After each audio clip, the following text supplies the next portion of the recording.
بسم اللہ الرحمن الرحیم۔ تمام دیکھنے والوں کو السلام علیکم۔ شیطان جو کبھی اللہ تعالیٰ کی عبادت میں سب سے آگے تھا، وہی آج انسان کا سب سے بڑا دشمن کیسے بن گیا؟ آخر ایسا کیا ہوا اور اس کی وجہ کیا تھی؟ اسی چیز کے بارے میں ہم اس ویڈیو میں بات کریں گے۔ تو دوستو، ابلیس اصل میں جنات میں سے تھا، فرشتوں میں سے نہیں تھا، لیکن اس کی عبادت، اس کی اطاعت اتنی زیادہ تھی کہ اسے فرشتوں کے ساتھ رہنے کا مقام مل گیا تھا۔ وہ دن رات اللہ تعالیٰ کی عبادت کرتا، ہر حکم پر فوراً عمل کرتا تھا، لیکن ایک چیز اس کے اندر چھپی ہوئی تھی اور وہ تھا تکبر۔ پھر اللہ تعالیٰ نے انسان کو پیدا کرنے کا ارادہ فرمایا۔ دوستو، ابلیس جنات میں سے تھا، لیکن وہ عام جن نہیں تھا، بلکہ بے حد عبادت گزار تھا۔ ہر وقت اللہ تعالیٰ کی بندگی میں مصروف رہا کرتا تھا۔ کہا جاتا ہے کہ اس نے اتنی زیادہ عبادت کی کہ اس کو فرشتوں کے ساتھ رہنے کا اعزاز یعنی مقام مل گیا تھا۔ وہ زمین سے آسمان تک ہر جگہ عبادت کرتا رہتا تھا۔ اللہ تعالیٰ نے اس کو انسان کی طرح اختیار دیا تھا اور یہی اختیار اس کی آزمائش بن گیا۔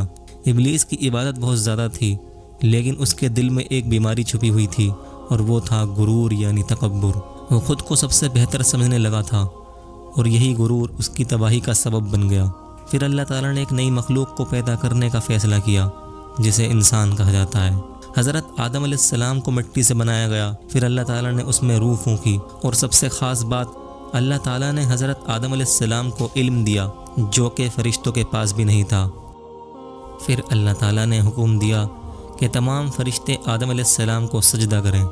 یہ سجدہ عبادت کا نہیں تھا، بلکہ احترام کا تھا، کیونکہ اللہ تعالیٰ کے علاوہ کسی کو بھی سجدہ کرنا جائز نہیں ہے۔ تمام فرشتے فوراً جھک گئے، لیکن ایک کھڑا رہا اور وہ تھا ابلیس یعنی شیطان۔ اللہ تعالیٰ نے پوچھا کہ تو نے سجدہ کیوں نہیں کیا؟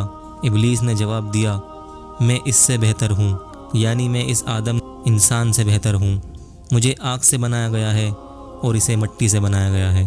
یہی وہ لمحہ تھا کہ جہاں اس کا غرور سامنے آیا۔ اس نے نہ صرف حکم کو ٹالا یعنی اللہ تعالیٰ کے حکم کو نہ مانا، بلکہ اپنی عقل کو اللہ تعالیٰ کے حکم کے اوپر رکھا۔ اللہ تعالیٰ نے فرمایا، تو یہاں سے نکل جا اور تو مردود ہے اور قیامت تک تجھ پر لعنت ہے۔ پھر وہ اللہ تعالیٰ کی رحمت سے دور کر دیا گیا۔ یہاں پر آ کر بات ختم نہیں ہوئی۔ شیطان نے کہا، اے اللہ، مجھے قیامت تک مہلت دے دے۔